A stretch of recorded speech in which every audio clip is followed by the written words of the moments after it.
Class, bilisan nyo na dyan. Malapit na assembly meeting natin. Oh, Marco, good luck pala mamaya. Ready na ba yung speech mo? Oo naman po, ma'am. Ready na yung speech ko para mamaya. Teka, asan na nga ba si Junjun? Hindi ko din po alam, ma'am. Kanina ko pa siya hindi nakikita. Ganun ba? Baka nagsasaulo para sa speech niya mamaya. O class, tapos na ba dyan? Asa na kaya yung dalawa? Nagawa na kaya nila yung plano? Marco! Oh, nagawa niyo ba yung pinapagawa ko sa inyo? Siyempre naman! Kami pa! Good afternoon, everyone! Ready na ba kayo pakinggan ang plataforma ng mga tatakbong presidente ng school natin? Thank you. Next, dadako na tayo for senator. Bakit wala pa si Junjun? Thank you. Napakaganda ang iyong plataforma. Okay, next, dadako naman tayo kay Mr. Diskaya. Wala bang palakpakan dyan? Teka, parang may mali. Kasama nila si Junjun kanina. Bakit hanggang ngayon wala pa si Junjun? Magsisimula na yung speech nila. Ano na kayo nangyayari ngayon kay Junjun? Kawawa naman. Hindi to pwede. Kailangan kong hanapin si Junjun. Malapit na yung speech niya. Lahat manalo. Okay, everyone. Ito na ang pinakaantay nyo. Handa na kayo! Ang send na lahat! Pagkakagod pa! Junjun! Junjun! Junjun! Junjun! Junjun! Junjun! Junjun! Junjun! Junjun! Junjun! Junjun! Okay ka lang ba, Junjun? Anong nangyari sa'yo? Ba't ka nandito? Walang hiya talaga yan si Tasha at si Mimay. Sila yung dahilan kung bakit andito ako. Kinulong nila ako dito. Tama nga yung kutob ko. Inutusan ako ni Ma'am kanina na magpa-print. Tapos nakita ko kayo ni Mimay at Tasha pumasok dito sa stockroom. Oo, Megan. Sigurado ako, plinano to ni Marco para hindi ako maka-attend sa speech. Mga walang hiya talaga sila. Junjun! Tara, bilisan mo! Makakaabot ka pa sa speech mo! Oo, sige. Gulatin natin sila. Tara! Thank you, Marco, sa napakaganda mong speech. Pwede ka nang upo. Ayun, guys. Ayun, pakinggan niyo po yung napakagandang plataforma ni Marco. Kawawa naman. Hindi siya makakapag-speech. Walang iba kundi si... For sure ako, umiiyak ngayon si Junjun sa stock room. Si Junjun!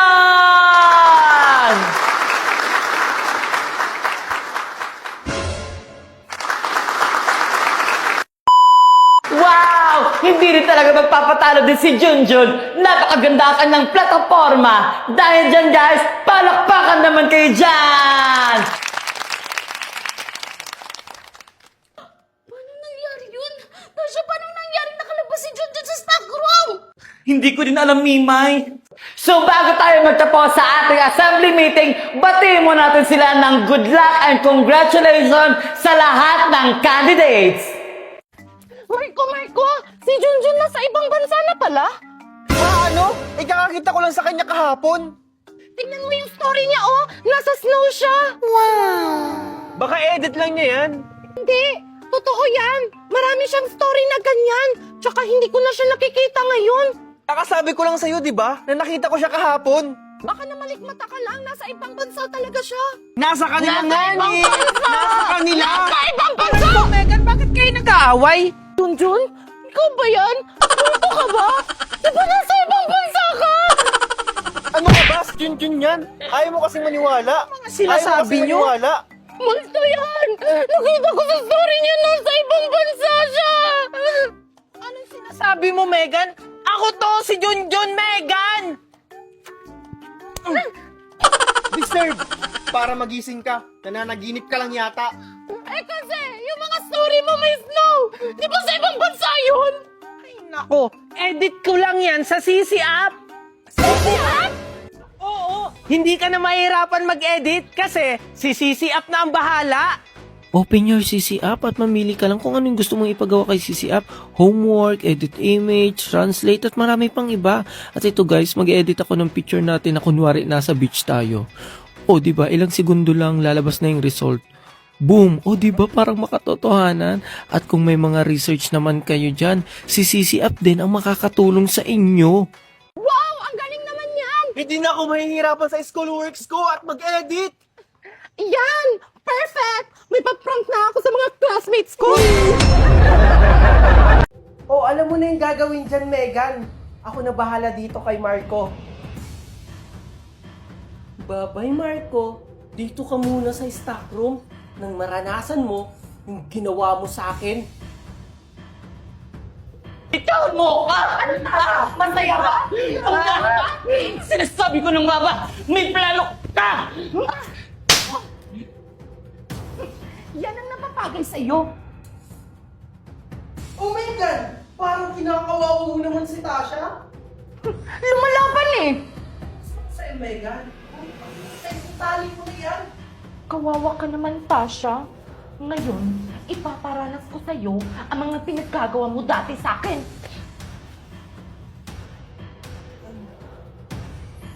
Sakit ng ulo mo. Teka, nasaan ako? Tasha! Tasha! Tasha! Tulong! Buksan niyo to! Tulong! Tasha! Oh, kawawa ka naman dyan, Marco. Walang hihingi ng tulong sa'yo dyan. Ganyan na ganyan yung ginawa niyo sa akin. Takukulin niyo ako! Tulong! Takukulin niyo ako! Walang hiya kayo, Jennifer! Anong pangarap mo sa buhay mo?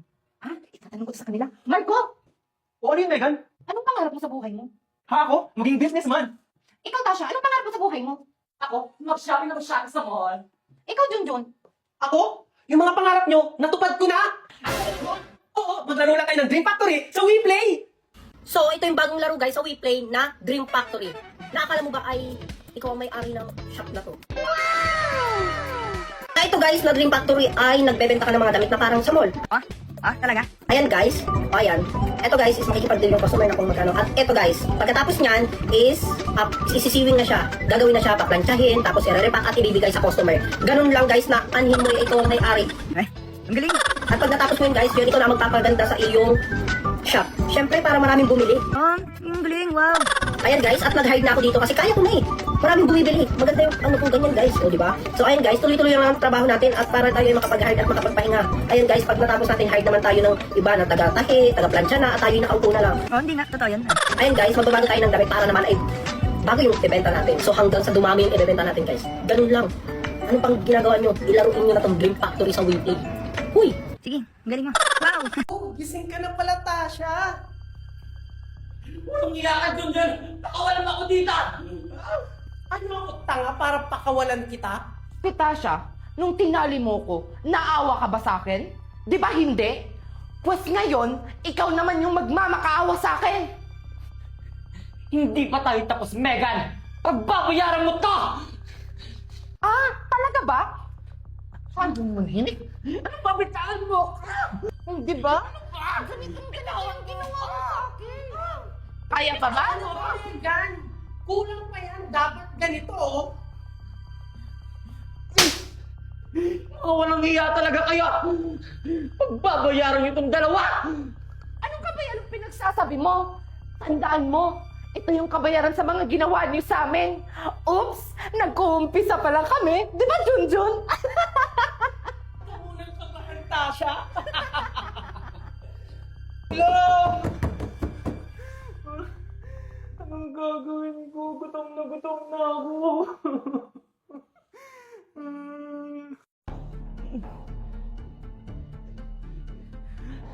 Tulong! Tulong! Tulungan niyo ako!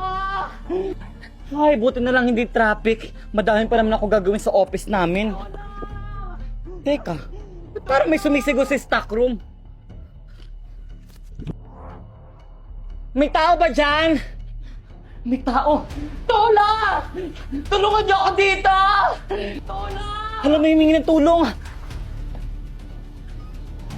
Tasha! Ma'am Valerie, tulungan niyo po ako.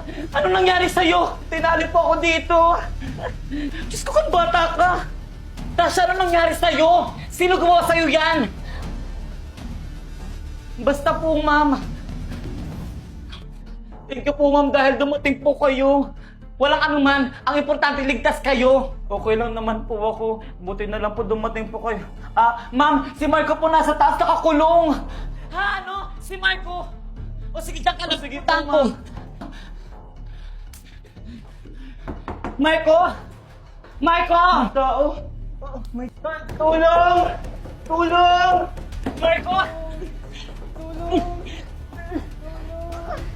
Tulong! Marco? Okay ka na ba, Marco? Okay lang. Mukhang nangihina ka. Kailangan mong dalhin sa klinik. Ko lang po ba? Sorry po. Dahan-dahan lang po.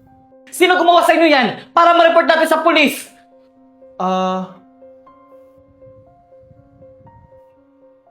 Hindi po namin kilala, ma'am. Basta ang alam namin, dinukot kami tas nilagay kami sa stock room. Ano? Ano kayo pake nila sa inyo? Hindi ko po alam, ma'am. Pero ang alam namin, malaki ang galit nila sa amin. Ganun ba? Magdoble ingat kayo dahil magpapaimbestiga tayo. Junjun, Megan, wait lang! O Moy, bakit? May sasabihin ako sa inyo, alam niyo na ba yung balita? Ha? Ano balita?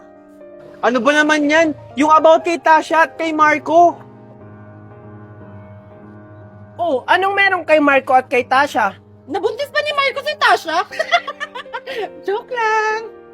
Megan, yung bibig mo! Hindi! Nakidnap sila Tasha at Marco. Nilagay sila sa stock room sa school natin. Buti na lang maagang pumasok si Ma'am Valerie, kaya nakita niya sila. Ano? Grabe naman yung nangyari kay Marco at Tasha. La, kawawa naman sila. Ano nang kalagayan nila ngayon? Ayun, nasa clinic sila, ginagamot. Tsaka narinig ko kanina na isang buwan silang hindi papasok. Ganun ba? Mabuti na yun para ligtas din sila. Oo nga eh. Oh, dyan lang kayo ha. Magpahinga lang kayo saglit at susunduin kayo ng mga guardian nyo. Thank you po, ma'am. Thank you po, ma'am. Okay, iwan ko muna kayo dyan. Ano nang plano natin, Tasha? Hindi pwedeng hindi tayo makabawi. Talaga? Lintik lang ang walang ganti. May naisip ako. Ano naman yung naisip mo, Valerie? Basta, dami-dami na to. Ma'am, kamusta na po yung anak ko? Okay lang ba siya? Asan ba siya ngayon? Kagabi pa akong hindi makatulog kakaisip sa kanya.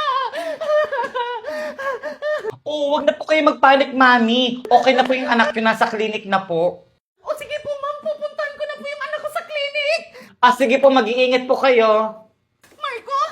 Marco! Mama? May seductive mother?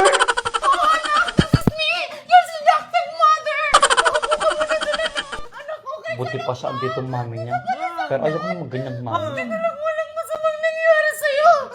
Pagbabayanan nila ang ginawa nila sa anak ko! Tara na anak, umuwi na tayo. Teka lang, Tasha, okay ka lang ba dito? Okay na po ako, tita. Parating na rin po yung guardian ko. Mabuti naman kung ganun. Pero huwag kang mag-alala dahil hindi ko papalampasin kung sino man ang may gawa sa inyo nito. O siya, mauna na kami. Tara na, Marco. Sige po, mag-iingat po kayo.